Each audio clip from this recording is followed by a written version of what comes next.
What is up, all of you awesome and amazing people on YouTube? The old coot here, coming at you with another exciting video. Okay, so question came up in the comments section of another video. What do you do if you have to work out later on in the afternoon and you can't work out in the morning? Or maybe you want to work out at nighttime when the gym kind of slows down. Remember, this video is intended for entertainment purposes only. So what I'm trying to get at is no matter what your situation is, go to your doctor so that you and your doctor together can make a more informed decision.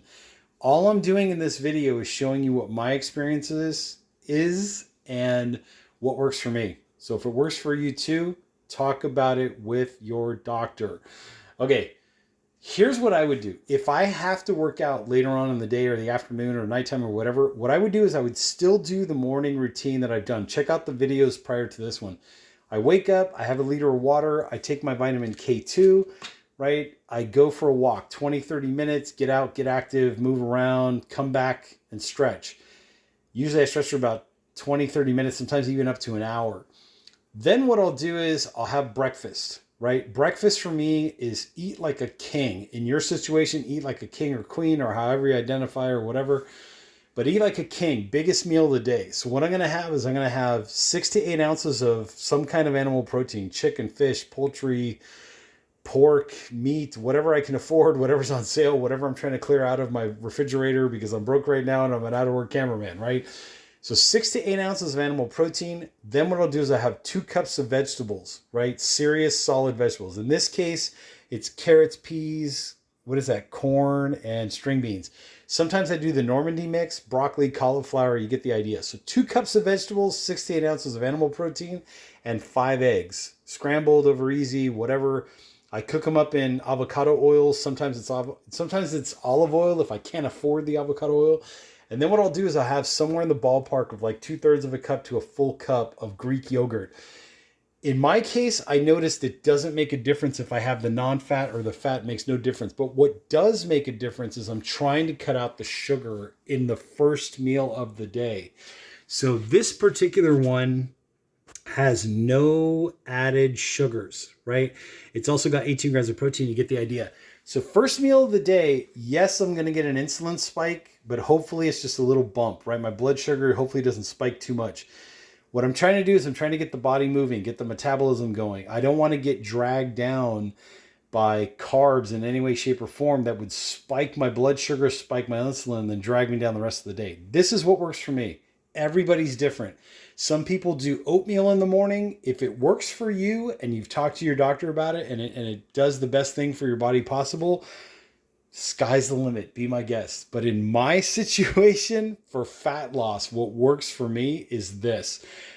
90 or whatever the percentage is, a massive percentage of protein and very little whatever carbs are coming from the 2 cups of vegetables and whatever carbs are coming from the non-fat Greek yogurt, right? Okay. So then what I'll do is I'll be productive. I'll try to move around. If I'm not working, which I'm not right now, unemployed cameraman, Southern California, go figure.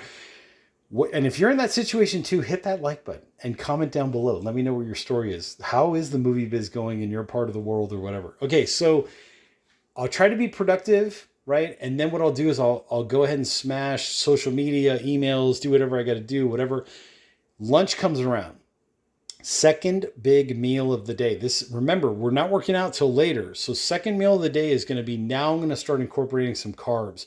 Usually what I'll do is I'll have 1 cup of complex carbs, which would be something like rice and lentils or red beans or sometimes a sweet potato, but basically 1 cup of complex carbs. Then I'll have 1 cup of the vegetables, right? Whatever vegetables I want or whatever. Then what I'll do is I'll cut the animal protein in half. So instead of having 6 to 8 ounces at the second meal, what I would do is I would have maybe 3 to 4 ounces of the animal protein. And then instead of doing 5 eggs, what I would do is maybe do only 2 eggs, right? Hard boiled. Or sometimes what I'll do is I'll do, Trader Joe's has this great salami that doesn't have any nitrates or nitrites in it. And it actually is not refrigerated when you buy it from Trader Joe's, which is awesome. So you could bring it with you to wherever you're going. But once you open that package, then you have to go ahead and refrigerate it or whatever. But I'll have maybe like 4 or 5 slices of that salami or whatever. And then depending on where I'm at, I might have the Greek yogurt or I might not, but it would be like a couple tablespoons just as like a snack or whatever. Okay, so that was the second meal of the day, which is, let's call it lunch, right? What I would do is, if I can work out after that, I'll wait about 2 or 3 hours, go to the gym, and then work out. We're talking like, this is early afternoon, right? This would be like around 4 or 5 o'clock, maybe somewhere around there. If I still can't go to the gym, right, I need to go later. What I'll then do is 2 to 3 hours after this meal, right after the second meal. So remember, first meal of the day was eat like a king or a queen. Second meal of the day is eat like a prince or princess, right? Third meal now, if I have to have that third meal before I go to the gym, let's say I'm not going to get to the gym till 8 o'clock at night or 9 o'clock at night, what I would do is that third meal, I'm going to eat like a peasant. So what I'm going to do is I'm going to do like 1 to 2 ounces of maybe the animal protein and maybe a half a cup, maybe 1 cup of the vegetables, and that's it. I'm eating like a peasant. I'm trying to slow down the food intake so that my metabolism can stay up, right? There's no serious bump in blood sugar or spike or anything. Remember, 1 to 2 ounces of animal protein and maybe a half a cup, maybe up to a cup of vegetables, and then I'll go straight to the gym. That's it. That after the gym, maybe I might have a protein shake, but because it's that late at night and I know I'm going to be in bed by like, within an hour after working out, I might not eat anything at all. Because remember, I've been eating all day, so I'm not worried about optimizing gains and this and that, whatever. It's just about being able to go to sleep on a fasted stomach, right, or fasted state, so that my metabolism ramps up. And if you've seen all the video, go back in the video playlist. If you've seen all the videos that I've done, my goal is fat loss. That's my goal, right? So I'm not really too concerned about muscle gains or the minute incremental things that I might get by having a post-workout shake at 9 o'clock at night or 10 o'clock at night after I've had a full day of eating and everything else. Just for reference, once again to stress this, I do not work out at nighttime. It just doesn't do anything for me. I have the whole day to work out. But if you're in that situation where you must work out that late at night, try to eat that last meal like a peasant, especially if you're going to be working out like at 9, 10 o'clock, 11 o'clock at night, or whatever the case may be.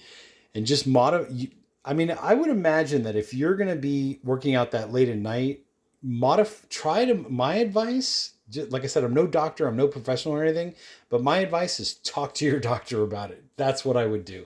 And talk about your specific situation of what works for you. Anyways, if you like what you're seeing, hit that like button, hit that subscribe button down there below. I will put a link to the NutriCost stuff down there below in the description and maybe in the comment section. By the way, I'm not sponsored by NutriCost. I just like their products because I like the quality. I like the results that I'm getting from taking them. They're not paying me. They're not giving me free stuff. None of that. If NutriCost, if you are watching this video, hook me up. Hook me up because I'm an out-of-work cameraman in Southern California. I'm definitely taking your products and I would love to, collaborate with you in the future. Anyways, like button, subscribe button down there below. Links to NutriCost and other supplements will be down in the description. If you have any comments or questions that could turn into a future video, comment down below and I will catch you all in the next exciting video.